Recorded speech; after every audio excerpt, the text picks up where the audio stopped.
At 11:47 on the morning of December 20, 1943, Oberleutnant Franz Stigler sat in the cockpit of his Messerschmitt Bf 109 at a forward airfield near Bremen, Germany. His ground crew was patching a bullet hole in his radiator from an earlier engagement that morning. He had already shot down 2 American bombers. One more kill would earn him the Knight's Cross, the most coveted decoration in the Luftwaffe. Then he saw it. A B-17 Flying Fortress, barely 200 feet off the ground, limping directly over his airfield. The bomber was shattered. The tail section hung in ribbons. The nose cone was gone entirely. One engine was dead, another trailing smoke. Through the gaping holes in the fuselage, Stigler could see wounded crewmen struggling to keep their aircraft in the sky. This was the easiest kill of his career. The American bomber could not fight back. Its gunners were dead or incapacitated. Franz Stigler was 28 years old, a veteran of North Africa and Sicily, one of the finest pilots in the Luftwaffe. He knew exactly what to do. What he did next would remain a secret for 46 years. And the reason he did it reveals a truth about the air war over Europe that neither side fully understood at the time.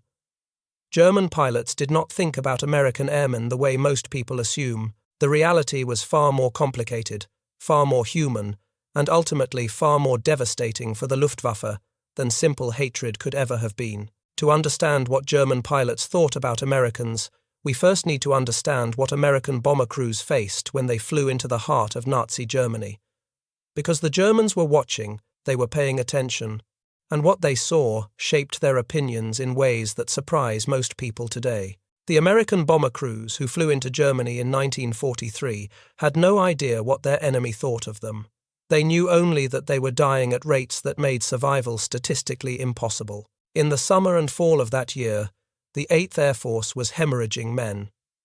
The theory behind American strategic bombing seemed sound. Heavy bombers flying in tight defensive formations would generate overlapping fields of fire from their machine guns. They would protect each other. The Boeing B-17 Flying Fortress carried 13 .50 caliber machine guns and 10 crewmen. A formation of several hundred bombers would create a lethal crossfire that enemy fighters could not penetrate. That was the theory. The reality was slaughter. The statistics were horrifying. Bomber crews were required to fly 25 missions before rotating home. Most never made it past their 5th. In October 1943 alone, during what became known as Black Week, the 8th Air Force lost 148 bombers and approximately 1,500 airmen in just 7 days. That was nearly 13% of the attacking force, gone in a single week.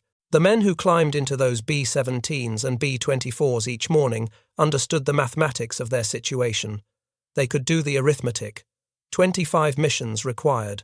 Average loss rate around 4% per mission. The numbers did not lie. Completing a tour of duty was mathematically improbable. A popular saying circulated through the barracks. To fly in the 8th Air Force was like holding a ticket to a funeral. Your own. By the end of 1943, the 8th Air Force had suffered over 26,000 casualties. More than 21,000 men would be killed or captured by war's end. The casualty rate for 8th Air Force air crews exceeded 7%, compared to 3.29% for the Marine Corps and 2.25% for the Army overall. Flying heavy bombers over Germany was the most dangerous job in the American military. John Luckadoo, a pilot with the 100th Bomb Group, later recalled that he calculated a 400% turnover in personnel during his first 90 days of combat. The crews called his unit the Bloody Hundredth, for good reason. The mental toll was visible everywhere. Flight surgeons documented the symptoms: insomnia, tremors, weight loss, blurred vision, sudden outbursts of temper followed by withdrawn silence. Men who had been confident and eager on their first missions became hollow-eyed and jumpy by their 10th. What made it worse was the feeling that they were being sent to die for nothing. The bombing accuracy was poor. At high altitude, through clouds and anti-aircraft fire, hitting a specific factory or rail yard was extremely difficult. The targets often remained standing, and the Luftwaffe seemed invincible. The German fighters would wait until the American escort fighters reached the limit of their fuel range and turned back. Then the attacks would begin. Waves of Bf-109s and FW-190s would slash through the bomber formations. They attacked from the front, where the B-17's defences were weakest. They attacked from below, where the ball turret gunner could not depress his guns far enough. They attacked in pairs, in groups, in swarms. The bomber crews had a name for the journey into Germany. They called it the Gauntlet. From the moment they crossed the German border until they dropped their bombs and turned for home, they were under constant attack. The German pilots rotated. Fresh fighters replaced those that ran low on fuel or ammunition. The bombers had no such relief.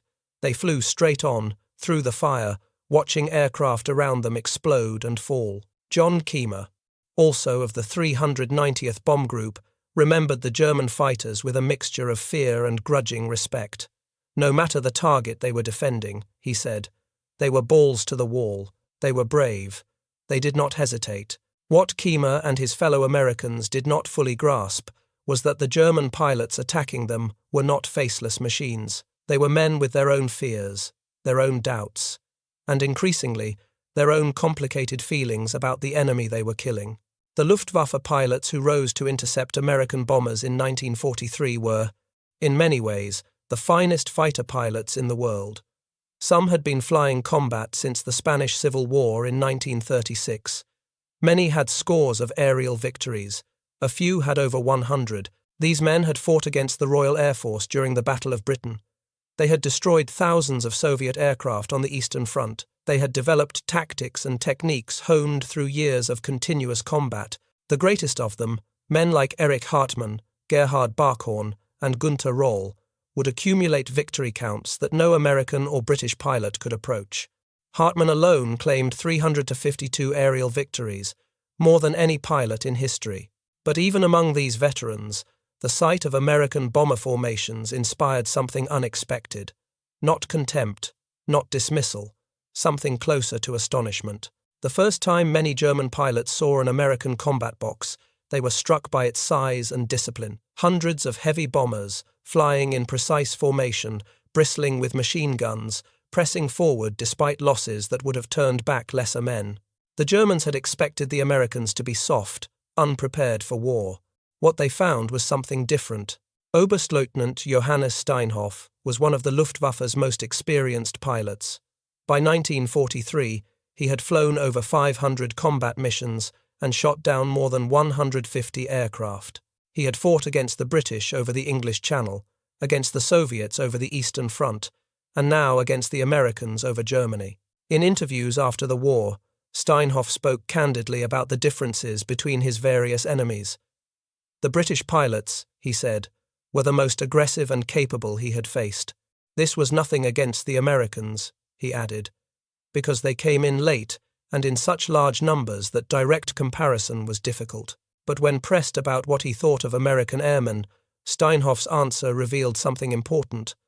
The Americans and British treated us as gentlemen, he said, as we did our enemy pilots when they were captured. This was not propaganda. It was an acknowledgement of something the German pilots recognized almost immediately. The Americans who climbed into those bombers each morning, knowing the odds, knowing they would probably die, were not cowards. They were not fools. They were remarkably brave men doing a job that required steady nerves and extraordinary courage. Major Egon Meyer was the Luftwaffe pilot who developed the head-on attack against American bomber formations.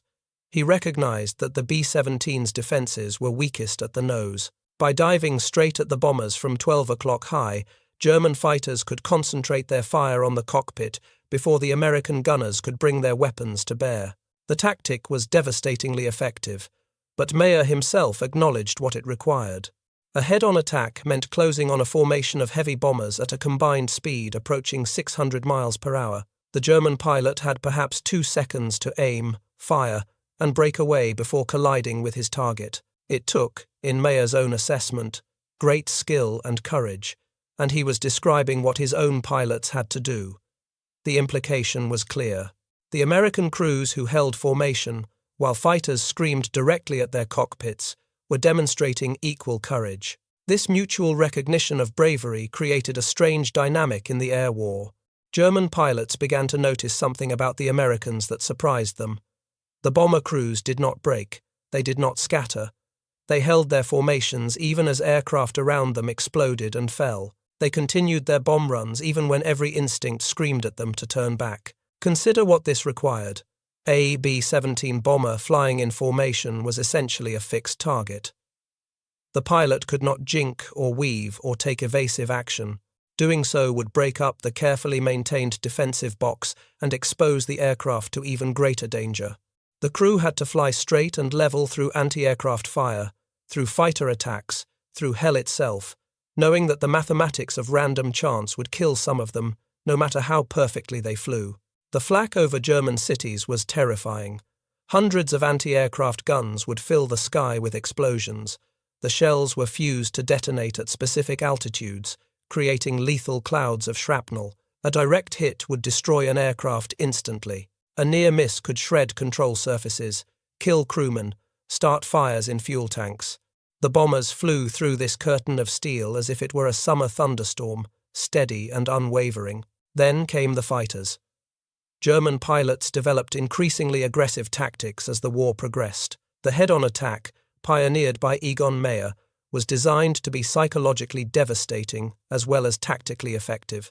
Imagine watching a fighter aircraft diving straight at your cockpit, guns blazing, knowing that the closing speed is nearly 600 miles per hour, knowing that in seconds you will either be dead or watching the German aircraft flash past, knowing that another attacker is probably right behind the first. The American crews endured this. Mission after mission, day after day. They watched their friends die. They saw aircraft break apart in flames.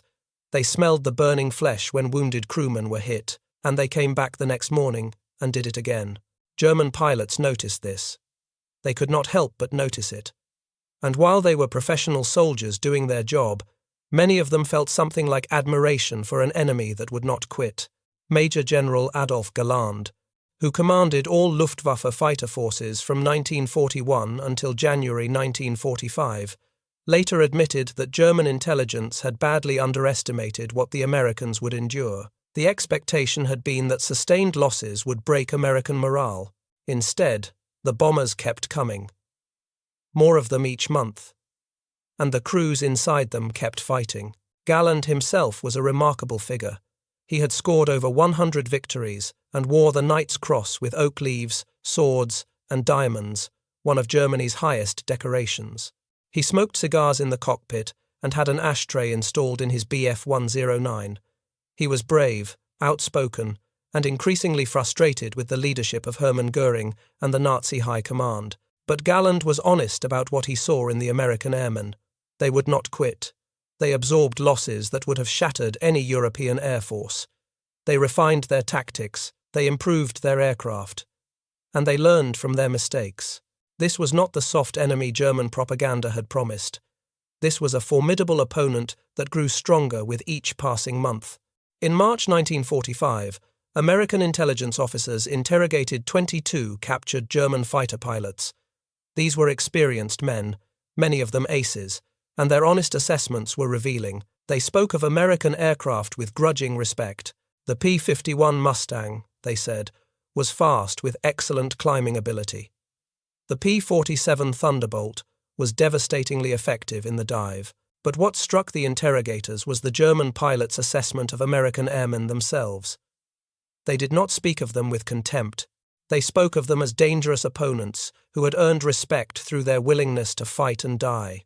What the German pilots did not know, could not know, was that their growing respect for American courage would soon be matched by a growing fear of American capability. The change was coming, and when it arrived, it would transform everything. The morning of December 20, 1943, Second Lieutenant Charlie Brown was flying his first combat mission. He was 21 years old, a farm boy from West Virginia, and he was piloting a B-17 named Ye Old Pub over the most heavily defended airspace in Europe. The target was the Focke-Wulf aircraft factory in Bremen. This was not an easy assignment for a first mission. Bremen was nicknamed Flak City by American aircrews because of its murderous anti-aircraft defenses. Brown's bomber was assigned to fly Purple Heart Corner, the position on the edge of the formation that German fighters typically attacked first. Bremen was protected by more than 250 anti-aircraft guns. The mission began badly, and got worse. Brown's B-17 was hit by flak before reaching the target. One engine was damaged immediately. The aircraft began losing altitude, falling behind the protective formation. German ground controllers noted the straggler. Fighters were vectored to intercept. Before Brown could even release his bombs, additional flak shattered the nose of his aircraft. Another engine was knocked out. The plexiglass nose cone was destroyed, exposing the bombardier to the freezing air at altitude. Then the fighters came. For more than 10 minutes, between 12 and 15, German fighters tore into Ye Olde Pub. The attacks were relentless. Brown's tail gunner, Sergeant Hugh Eckenrode, was killed. Several other crewmen were wounded. Brown himself took a fragment in his shoulder. By the time the fighters broke off, Ye Olde Pub was barely flying. The tail section was shredded. The controls were partially responsive at best. The oxygen system was destroyed. Brown, weakened from blood loss and hypoxia, briefly lost consciousness. When he came to, his aircraft was in a dive, heading straight for the German countryside. He pulled out at treetop level. And that was when Franz Stigler saw him. Stigler scrambled his repaired fighter and climbed to intercept. This was the kill that would earn him the Knight's Cross. In the German system, destroying a heavy bomber counted as 3 victories toward the Knight's Cross requirement of 30. With 2 B-17 kills already that morning, shooting down this crippled fortress would complete his requirement. The medal was within reach.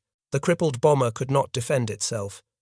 Stigler positioned himself behind the B-17's tail, finger on the trigger. He had made this approach dozens of times before. He knew exactly where to aim. A burst into the engines, another into the cockpit. The American aircraft would fall in flames. Then he looked into the aircraft. Through the holes torn in the fuselage, Stigler could see the dead tail gunner slumped in his position. He could see wounded men struggling to tend to their crewmates. He could see the blood frozen on the metal. He could see the ball turret gunner, unconscious from cold and lack of oxygen, still strapped in his position. He could see that these were not enemies in any meaningful sense. They were helpless men trying to survive. The bomber's defensive guns were either destroyed or unmanned. The crew could not fight back. Stigler could hear no gunfire, see no movement in the turrets. These men were completely at his mercy. Stigler's commanding officer in North Africa, a man named Gustav Rodel, had once told his pilots something that stayed with Stigler throughout the war. "You are fighter pilots first, last, always," Rodel had said. "If I ever hear of any of you shooting at someone in a parachute, I will shoot you myself." Looking at the shattered B-17, Stigler realized something. These men were not in parachutes, but they might as well have been. They were defenseless. They were wounded. They were dying. To shoot them now would be murder. It would be the action of a butcher, not a warrior. He did not fire. Instead, Franz Stigler did something that could have gotten him court-martialed and executed. He flew his fighter alongside the crippled American bomber. When Brown looked out his cockpit window, he saw a German Bf-109 flying formation on his wing. The German pilot was not firing. He was flying peacefully beside them. Brown was terrified. Was this some kind of trick? Was the German pilot toying with them before the kill? He ordered his top turret gunner to train his guns on the German fighter, ready to fire if Stigler made any aggressive move. Stigler motioned for Brown to land. He pointed down, toward German territory, gesturing that they should descend and surrender. Brown refused. He had come too far. He would not give up his crew to become prisoners of war. Stigler tried again. This time he motioned for Brown to fly north, toward Sweden. If they could reach neutral territory, the crew could be interned safely. They would survive the war. But Brown did not understand the gestures. He could not hear Stigler through the shattered plexiglass. He did not know what the German wanted, so Stigler made a decision that defied everything the war demanded. He would escort the American bomber to safety. He flew his fighter close alongside the B-17's left wing. At this distance, German anti-aircraft batteries on the coast would recognize the silhouette of his Messerschmitt. They would see a German fighter flying in formation with the American bomber and hold their fire. Stigler stayed with Ye Olde Pub across the German coast. He flew beside them over the cold waters of the North Sea, watching for any other German aircraft that might try to intercept. Only when he was certain the American bomber was safely out of German airspace did he give Brown a final salute. Then he turned and flew back toward Germany, back toward a war he knew was already lost. Charlie Brown flew 250 miles across storm-tossed seas and managed to land his shattered aircraft in England. He told his commanding officers what had happened. They ordered him never to speak of it again. They did not want anyone thinking there could be humanity in a German cockpit. Franz Stigler told no one. If his superiors had learned what he had done, sparing an enemy while in combat, he would have faced execution. The incident remained buried for nearly half a century. What happened between Stigler and Brown that December morning was not unique. It was simply one example of a pattern that both sides tried to ignore. German pilots, for all their training and indoctrination, could not entirely suppress their recognition that the Americans they were killing were men like themselves. But this humanity came at a cost. The air war over Europe was about to change in ways that would make mercy increasingly impossible. The Americans were about to receive something that would turn them from victims into victors. And the Luftwaffe was about to discover that respecting an enemy's courage means nothing when that enemy can finally fight back. In late 1943, a new aircraft began appearing over Germany. The P-51 Mustang was not the first American long-range fighter. The P-47 Thunderbolt and P-38 Lightning had been providing escort when their range allowed. But the Mustang was different. It was a game-changer that would revolutionize the air war entirely. The Mustang's story was remarkable. North American aviation had designed the airframe in just 117 days in 1940, originally for the British. The aircraft was aerodynamically superb, with a laminar flow wing that reduced drag and a clean fuselage that sliced through the air. But the original Allison engine struggled at high altitude, limiting the aircraft's usefulness as a fighter escort. The transformation came when British engineers suggested fitting the Mustang with the Rolls-Royce Merlin engine. The combination was extraordinary. Powered by a Rolls-Royce Merlin engine built under license by Packard, the P-51 could fly to Berlin and back. It could stay with the bombers all the way to their targets and all the way home. And unlike the heavily armed but less maneuverable P-47, the Mustang could dogfight with anything the Luftwaffe put in the air. The Merlin-powered P-51B reached speeds exceeding 440 miles per hour at 30,000 feet, nearly 100 miles per hour faster than the Allison-powered version at that altitude. It could climb faster than a Bf-109. It could turn inside an FW-190. And with external drop tanks, it could fly over 1,600 miles, enough range to escort bombers to targets deep in the heart of Germany. Reichsmarschall Hermann Göring, commander of the Luftwaffe, later admitted that the Mustang's arrival marked the turning point of the air war. He reportedly said that when he saw Mustangs over Berlin, he knew the war was lost. This was the same man who had once boasted that if enemy bombs ever fell on Berlin, people could call him Meyer. Now he was watching American fighters circle the German capital with impunity. This was not an exaggeration. For months, the German strategy had been simple. Wait for the American escort fighters to reach the limit of their range, let them turn back, then attack the bombers with everything available. Against unescorted formations, the Luftwaffe's experienced pilots were devastating. The Mustang made that strategy obsolete overnight. Now the American fighters could stay with the bombers deep into Germany. Now they could fight at altitudes where the Luftwaffe's Bf-109s and FW-190s had previously ruled unchallenged, and the Americans were about to change how they used their new advantage in a way that would bleed the Luftwaffe white. In January 1944, Lieutenant General Jimmy Doolittle took command of the 8th Air Force. Doolittle had led the famous raid on Tokyo in 1942. He understood air power, and he understood that the way to defeat the Luftwaffe was not to protect the bombers. It was to destroy German fighters wherever they could be found. Under Doolittle's orders, American fighter pilots were freed from close escort duty. Their new mission was to hunt. Mustang groups flew ahead of the bomber formations, seeking combat. After the bombers hit their targets, the fighters dropped to low altitude and strafed German airfields, destroying aircraft on the ground. The effect was immediate and catastrophic. German pilots who had grown accustomed to choosing when and where to fight suddenly found themselves under attack constantly. There was no safe airspace anymore. The Americans were everywhere. In February 1944, the Allies launched Operation Argument, a week-long assault on German aircraft production that became known as Big Week. The operation began on February 20th, with combined forces of nearly 1,000 bombers and over 800 fighters striking targets across Germany.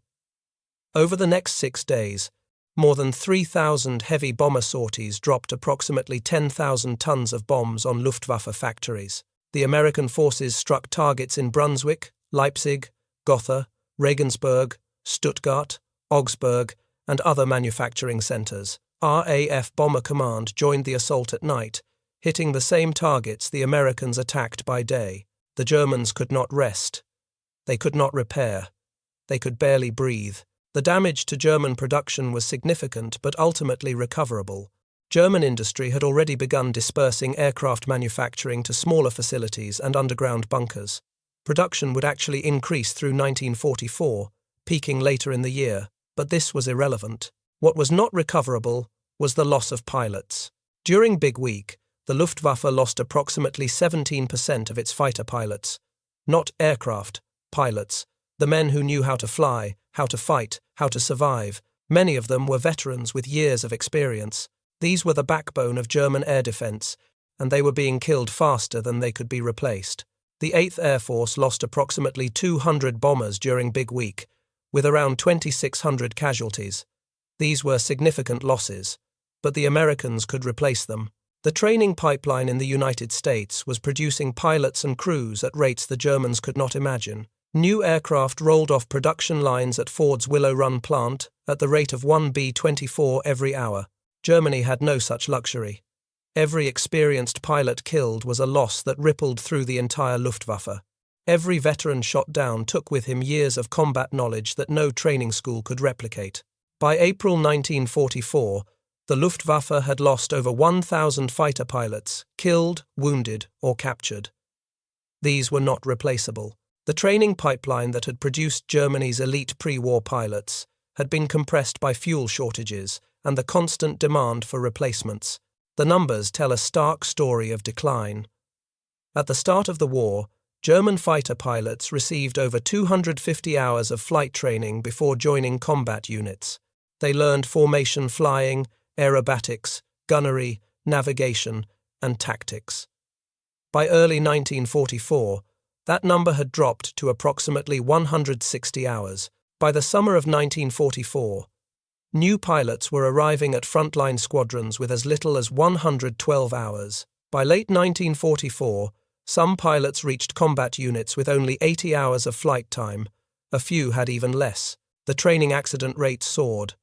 Sometimes a third of each intake was lost before they even qualified. Instructors who should have been teaching new pilots were pulled from training schools and sent to the front to fill gaps in combat units. Aircraft that should have been used for training were diverted to combat squadrons. Fuel that should have kept students flying was consumed by operational missions. American pilots, by contrast, were receiving around 400 hours of training, nearly half of it on their operational aircraft type. They practiced gunnery until they could hit targets consistently. They flew formation until it became instinctive. They learned their aircraft inside and out before ever seeing an enemy. RAF pilots received approximately 350 hours, with 100 hours on operational types. The gap in quality was becoming a chasm that German courage alone could not bridge.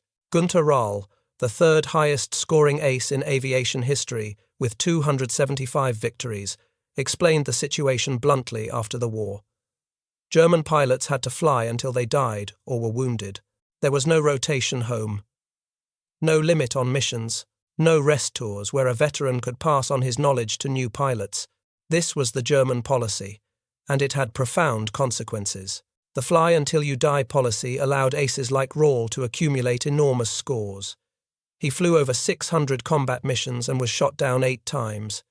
He survived only through extraordinary skill and considerable luck. But this same policy meant that hard-won skills were constantly drained from the Luftwaffe as veterans were killed.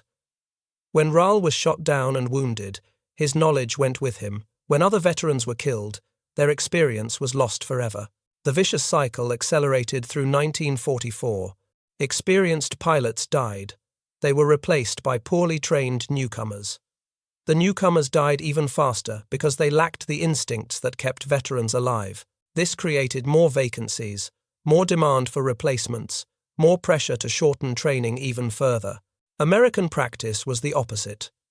After completing their tour of duty, typically 25 missions, the most effective pilots were sent home. But they did not simply return to civilian life. Many were assigned to train new aviators, passing on everything they had learned over Germany. Their experience was multiplied across the entire force. One veteran who survived could help create dozens of competent pilots. This American system was not perfect. Sometimes the best pilots resented being pulled from combat. Some volunteered for additional tours because they wanted to keep fighting. But the fundamental logic was sound. Preserve expertise. Spread knowledge. Build a force that gets better over time rather than worse. German aces kept fighting until luck ran out. American aces went home and created more aces. The mathematics of this difference were brutal, and by late 1944, the results were undeniable. The German pilots who had respected American courage in 1943 now faced a different reality in 1944. The Americans were no longer just brave. They were winning, and there was nothing individual German skill could do to change it. Veteran Luftwaffe fighters watched their inexperienced replacements die in job lots. The scene repeated itself endlessly across German airfields. A new pilot would arrive from training school, pale-faced and eager, his uniform still creased from the warehouse. He would be assigned an aircraft and a mission. He would take off, join formation with the veterans, and fly toward the American bomber streams. The veterans knew what would happen next. They had seen it too many times. The new pilot would not know when to brake. He would not see the Mustang diving from the sun until it was too late. He would not understand how to read the combat, when to attack and when to run. He would die, often on his first or second mission, often without firing a shot. The new pilots did not have the skills to survive against well-trained American opponents flying superior aircraft in overwhelming numbers. The P-51 Mustang could outclimb, outrun, and outturn the Bf-109 at most altitudes. It could certainly outfight any replacement pilot with 80 hours of training. Major General Galland later estimated that most of the poorly trained replacement pilots were lost during their first 5 combat missions. They never had a chance to learn. The Americans shot them down before they could develop the instincts that kept veterans alive.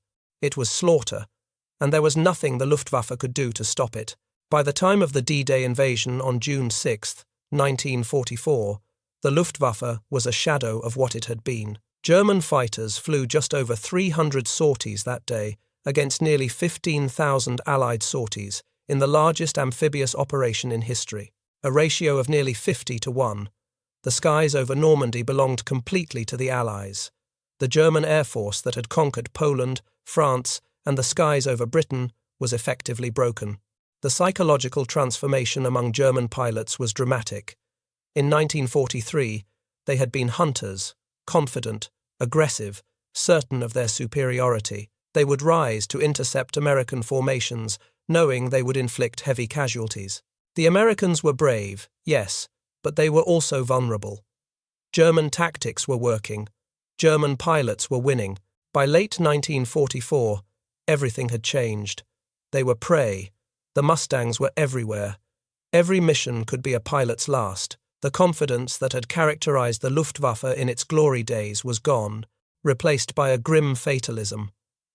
Pilots who had once looked forward to combat now dreaded it. They knew the odds had shifted.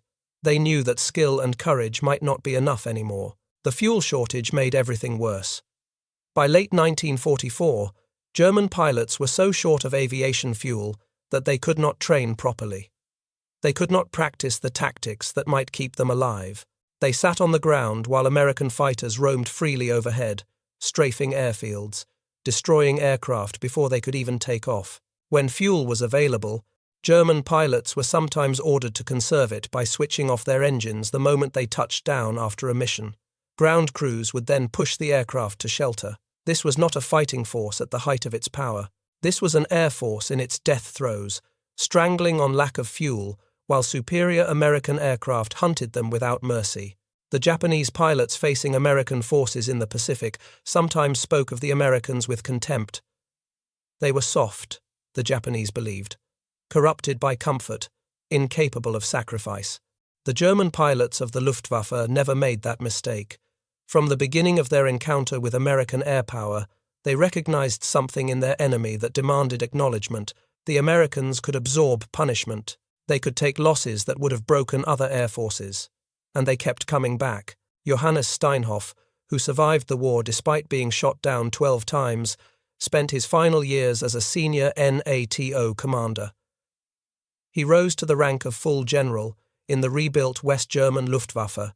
From 1971 to 1974, he served as chairman of the NATO Military Committee, one of the highest positions in the alliance. In that role, he worked closely with American military officers. He found that the men who had been his enemies shared something with the German pilots he had known, a certain professionalism, a mutual recognition of what combat demanded, a respect that transcended the killing. Steinhoff was badly burned in April 1945 when his Messerschmitt Me-262 jet crashed on takeoff. His face was disfigured. He required more than 70 operations to reconstruct his features, yet he returned to aviation, returned to military service, and returned to working alongside the Americans he had fought against. The Americans and British treated us as gentlemen, Steinhoff had said. This was not universal. There were atrocities on all sides. Prisoners were sometimes murdered, pilots were sometimes shot in their parachutes despite the codes against it. But in the air war over Europe, a strange courtesy often prevailed between pilots who were trying to kill each other. American ace Clarence Anderson, known as Bud, met Steinhoff after the war and was struck by his professionalism.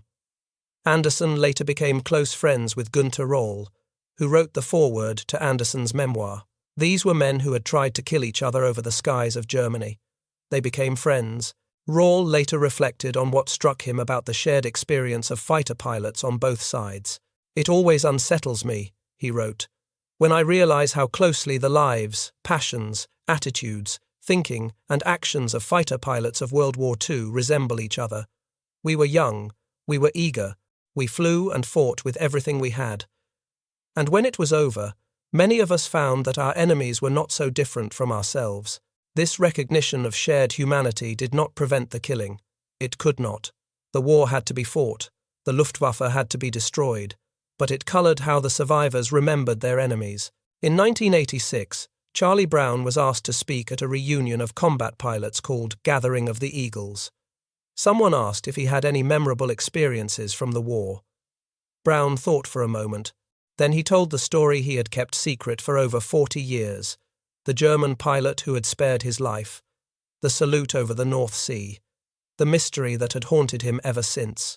After the speech, Brown decided to find the man who had let him live. It seemed impossible. He had no name. He had only a brief glimpse of a face through a cockpit canopy nearly half a century earlier. He did not even know if the German pilot had survived the war. Brown wrote to German military archives. He searched through veterans' organizations. He placed notices in newsletters for former Luftwaffe pilots. Years passed with no answer. Many people told him to give up. The German pilot was probably dead. Even if he had survived the war, finding him after so long was hopeless. It took 4 years of searching. Finally, in 1990, Brown received a letter from a man living in Canada. "I was the one," the letter said. "My name is Franz Stigler." Stigler had emigrated to Canada after the war.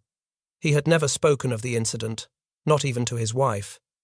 He had been afraid that someone might think him a traitor for sparing an enemy in combat. For 46 years, he had carried the secret alone.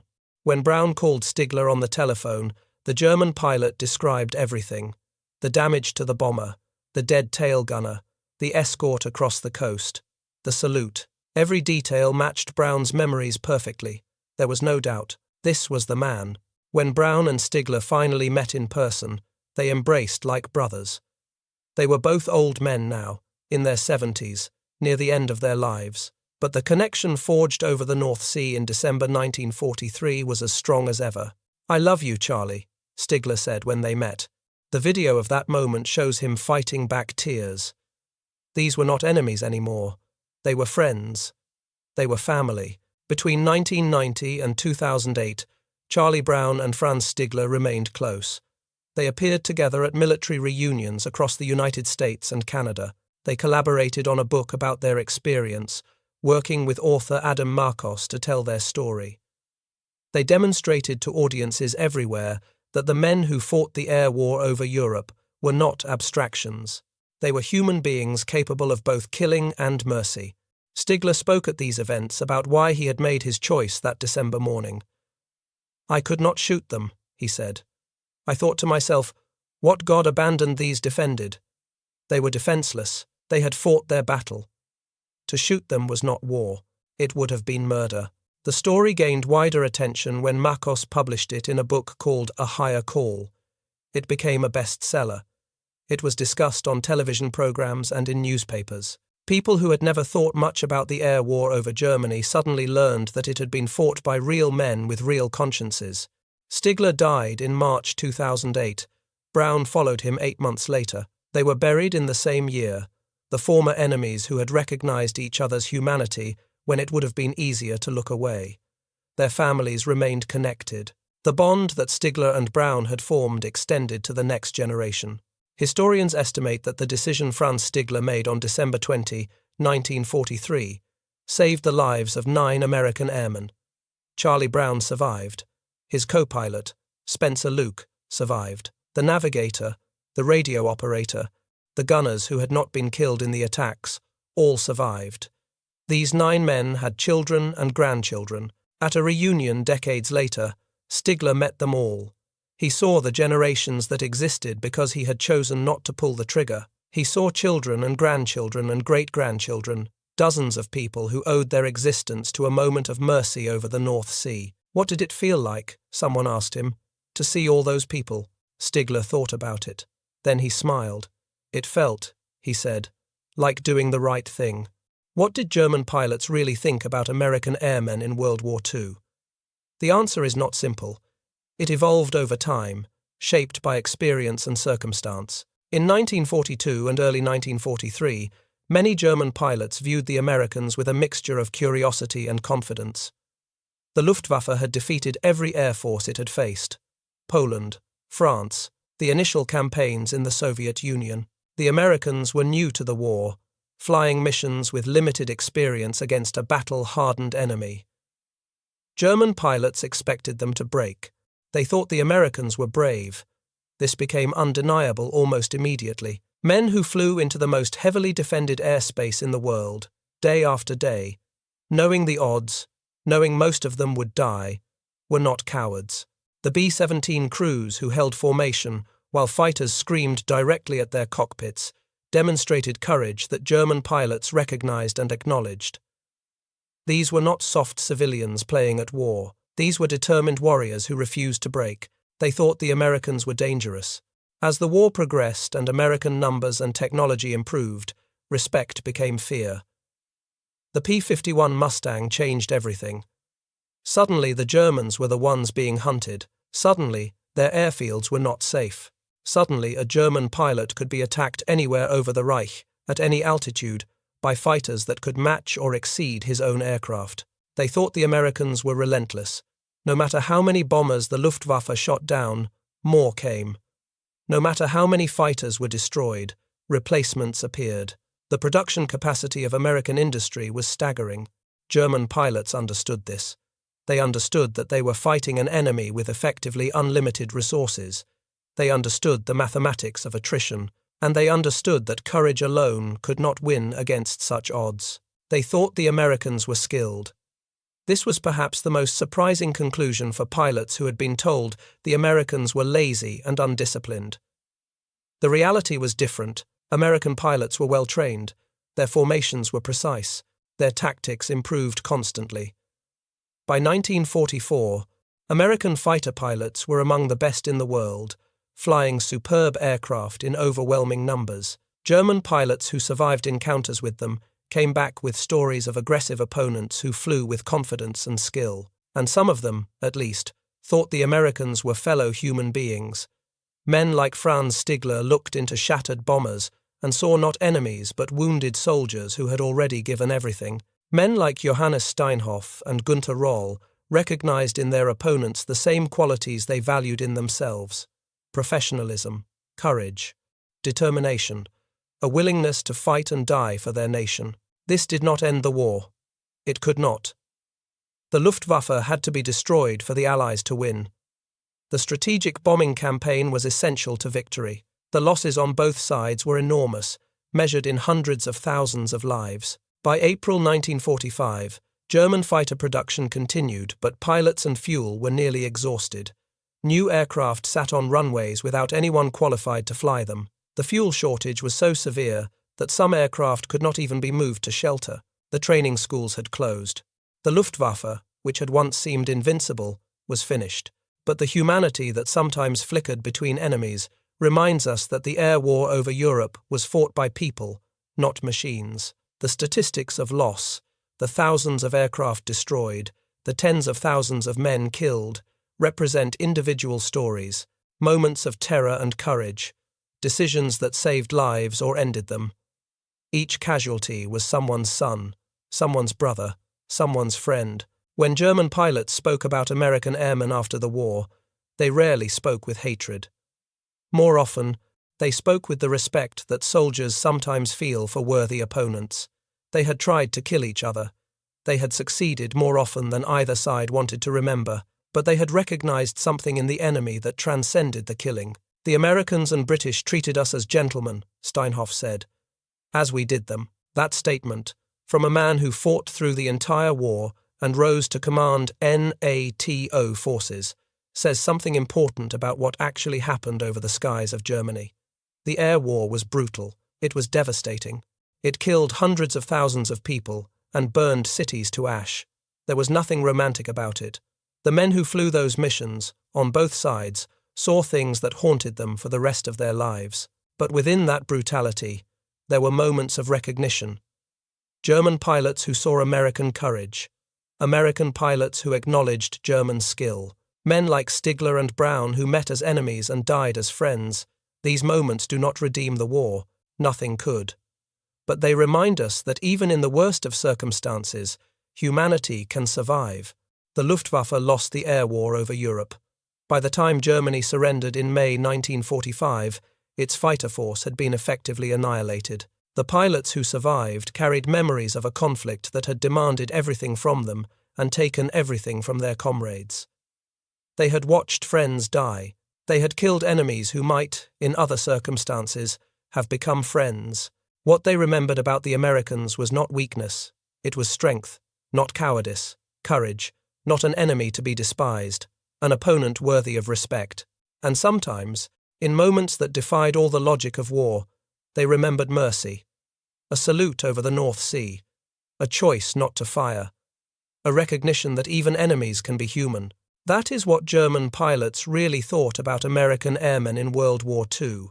It was complicated, it was human, it was shaped by circumstances that neither side fully controlled, and it changed both sides in ways that neither fully understood until the killing finally stopped. The survivors carried these memories for the rest of their lives. Some, like Stigler, kept them secret for decades. Others, like Rall and Steinhoff, spoke openly about their experiences, trying to help later generations understand what the war had really been like. They were not trying to glorify combat. They were trying to tell the truth. The truth was this: the men who flew and fought over Germany in World War II were not monsters or saints. They were human beings caught in circumstances beyond their control, doing the best they could with the choices available to them. Some made choices that saved lives. Others made choices that ended them. All of them lived with the consequences. When we remember the air war over Europe, we should remember this. The statistics are important. The strategies matter. The aircraft and tactics and logistics all deserve study. But in the end, wars are fought by people. And people are capable of extraordinary things, both terrible and beautiful, often within the same moment. Franz Stigler chose mercy when killing would have been easier. Charlie Brown chose to search for his enemy when forgetting would have been simpler. They found each other across the decades and the miles, and in doing so, they proved that the bonds forged in war can outlast the conflict itself. That is the truth about what German pilots thought of American airmen. It is messier than propaganda, more complicated than hatred, more human than either side wanted to admit at the time. But it is the truth, and the truth, in the end, is what matters most. If you found this story compelling, please take a moment to like this video. It helps us share more forgotten perspectives from the Second World War. Subscribe to stay connected with these untold histories. Each one matters. Each one deserves to be remembered. Leave a comment below telling us where you are watching from. Our community spans continents and generations. From veterans to history enthusiasts, you are part of something special here. Thank you for watching, and thank you for keeping these stories alive.